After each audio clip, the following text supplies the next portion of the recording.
Ijumaa njema, Ijumaa ya baraka. Asubuhi ya leo mpenzi mtazamaji, hali gani?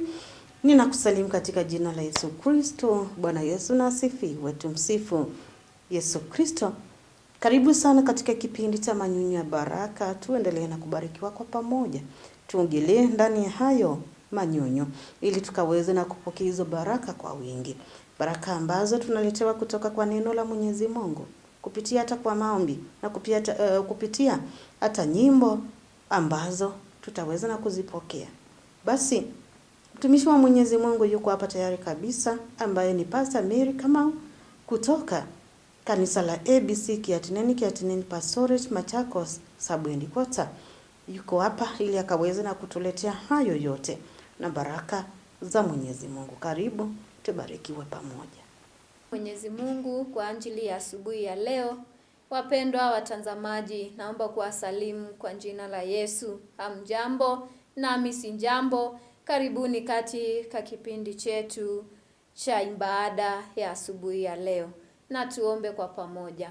Asante Mwenyezi Mungu kwa ajili ya ulinzi wako. Asante kwa ajili ya neema yako na kibali chako kwa pamoja nasi Baba wa mbinguni katika hiki kipindi cha ibada, na utubariki Baba wa mbinguni hata kupitia neno lako takatifu.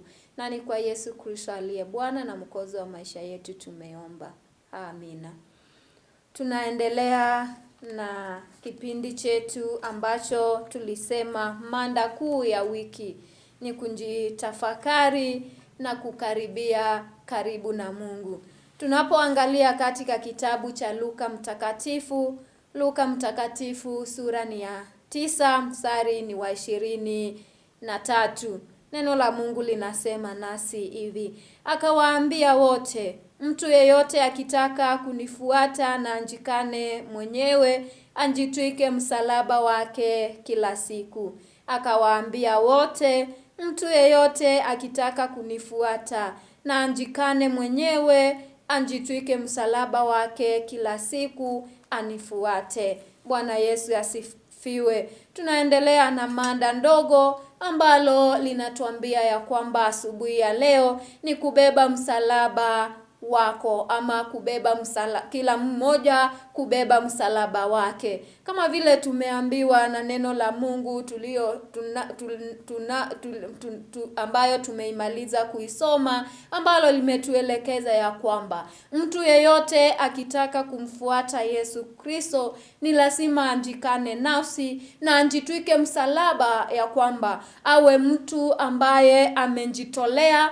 Kwa maana kubeba msalaba sio jambo jepesi, ni jambo ambalo linahitaji nguvu, ni jambo ambalo linahitaji kujitolea, ni jambo ambalo pia linahitaji kujipeana sana. Na kabisa, hata wakati mwingine huwa tunasema tumejitolea kuwa wafuasi wa Yesu, ama tunasema tumejitolea kutenda mapenzi ya Mungu, tumejitolea kufanya kama vile Mungu pendavyo. Lakini wakati mwingine tunakiuka tu, tunaenda kinyume, ama tunaanza kupeana excuses. Tunasema ya kwamba sikufika katika ibada kwa sababu nilikuwa na jambo hili na lile, ama sikufika katika maombi kwa sababu nilikuwa na hiki na kile. Lakini jambo ni tujiulize, tunapobeba msalaba wa Yesu, ama tunapojitwiga msalaba na kujua ya kwamba kuwa wafuasi wa Yesu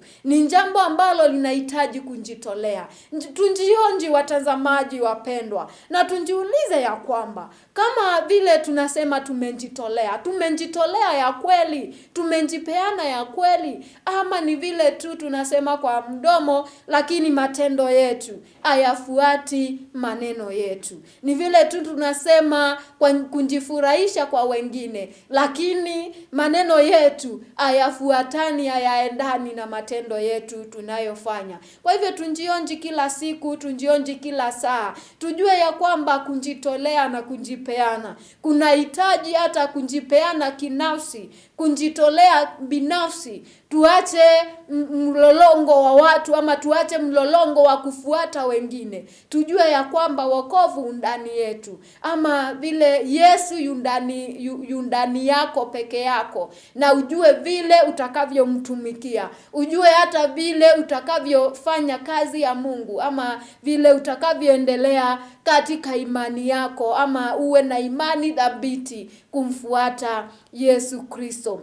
Mambo muhimu ambayo tunapaswa kuyajua. Hapa tumeambiwa ya kwamba ni kunjikana nafsi. Kwa hivyo ni lazima kama tumejitolea kubeba msalaba, ama tumejitolea kuwa wafuasi wa Yesu, tujue ya kwamba ni lazima tunjikane nafsi. Yaani tusinjipende kuliko Mungu. Tujue ya kwamba Mungu ndiye wa kupendwa zaidi, na zaidi hayo tukimpenda Mungu hata nasi tutakuwa tumejipenda. Kwa hivyo tuache mapenzi yetu na tufuate mapenzi ya Mungu. Kwa maana wakati mwingine huwa tunasema sisi ni wafuasi wa Yesu, lakini tukionjiwa ama kuangaliwa kwa vile mwonekano wetu ama vile tunafanya mambo ambayo ni mapenzi yetu, tunaacha tu mapenzi ya Mungu. Kwa hivyo ni lazima tufuate mapenzi ya Mungu, na tujue ya kwamba mapenzi yetu hayana mwanya, na mapenzi ya Mungu yakaweze kutuongoza na yakaweze kuwa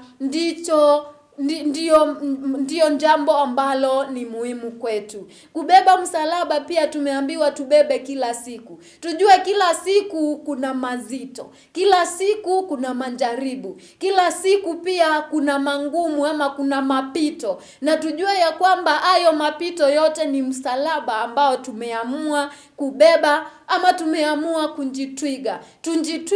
Tunjitwigi msalaba na tubebe pasi na malalamiko, pasi pia na kunungunika. Kwa maana pasi tukibeba bila kunungunika, ama tukipitia majaribu na matatizo na pia shida bila kunungunika, Mungu atakuwa pamoja nasi na atatushika mkono, na zaidi ya yote ataweza kutuonyesha upeo wa majaribu, na tutaweza kuwa washindi ndani yake, kwa maana ndiye anayetuwezesha.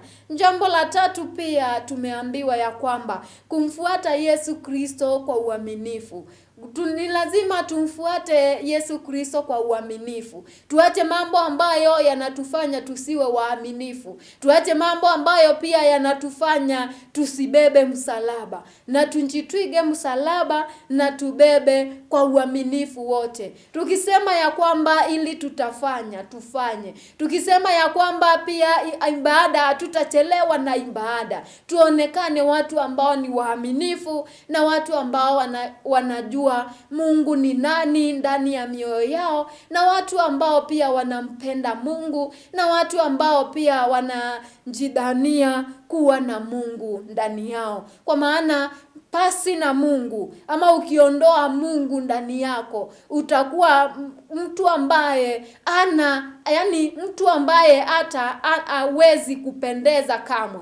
Mtu ambaye pia hawezi kutenda mapenzi ya Mungu, anatenda mapenzi yake. Kwa hivyo ni lazima tumfuate Yesu Kristo kwa uaminifu. Tusikae kama vile Petro alifanya. Petro alisema atakuwa mfuasi wa Yesu. Akasema hata mahali pale atakaposhikwa atakuwa pamoja naye. Lakini tunaona kuna wakati ulifika akamkana. Kuna wakati ulifika hata akaona akisema anampenda Yesu na bado anampenda Mungu. Anaona atachinjwa na akamkana Yesu, na alipomkana alionyesha ya kwamba wakati alikuwa anasema alikuwa na nguvu. Wakati alikuwa anasema alikuwa anajua ya kwamba atamfuata hata mpaka mahali ataingia. Lakini wakati ulifika akaingiwa na wasiwasi, akaingiwa na hofu, na akaona ya kwamba atapoteza maisha yake. Hata kama ni kwa kupoteza maisha yetu, tujue ya kwamba Yesu anatupenda, na tusimamie imani yetu na tumfuate Yesu Kristo kwa uaminifu. mwaminifu, naye atazidi kututia nguvu za kubeba msalaba. Yale ni majaribu, yale ni mapito, yale ni mateso, na atakuwa pamoja nasi na ataweza kututia nguvu, na zaidi ya yote ataweza kutupa ushindi. Bwana atubariki na ambariki neno lake. Na tuombe. Asante Mwenyezi Mungu, kwa maana umekuwa pamoja nasi. Asante kwa ajili ya neno lako takatifu. Zidi kututia nguvu za kuendelea na mbele, na zidi kusimama nasi. Na ni kwa Yesu Kristo aliye Bwana na Mwokozi wa maisha yetu tumeomba. Amina. Kufuata Yesu kunahitaji kujitolea.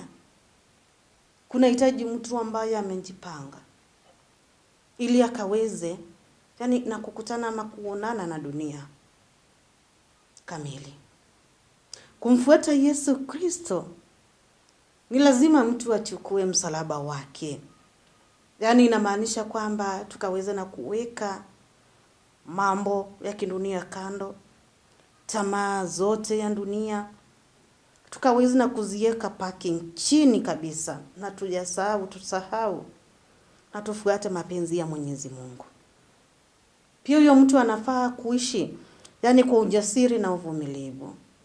Akawe ni mjasiri, mtu ambaye anaweza akasimama imara hata kama changamoto zitaweza na kuja namna gani. Tuwe tumesimama imara.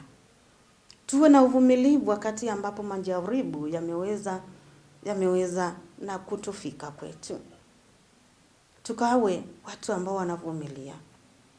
Watu ambao wanamhitaji huo wakati, wanamtegemea tu Mwenyezi Mungu. Sio kuanza tu kelele, mbona yanipate kama mimi namtumikia Mwenyezi Mungu, nimeokoka, mbona yanipate. Kama Yesu aliweza na kukumbana na majaribu, pia nasi lazima tukumbane nayo. Majaribu wakati ambapo unayaona yanakuonyesha vile ambavyo hata wewe umekuwa strong, hata wewe umekuwa ukimtumikia Mwenyezi Mungu. Hapa tunafaa kujua kwamba tunafaa kusalia pale msalabani na kubeba huo msalaba. Ni kusema kwamba tushirikiane na maumivu, changamoto, majaribu yote, tushirikiane nayo, maana lazima yatakuwa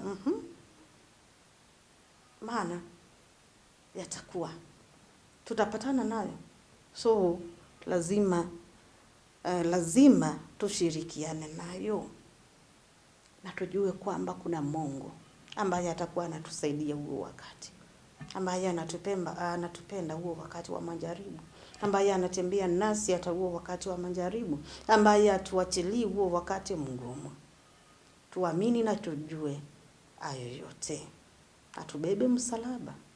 Sio mwepesi, lakini kupitia kwa Roho Mtakatifu, kupitia kwa nguvu za Mwenyezi Mungu, tutashinda na tutaweza na kuubeba tukiwa na nguvu na ujasiri.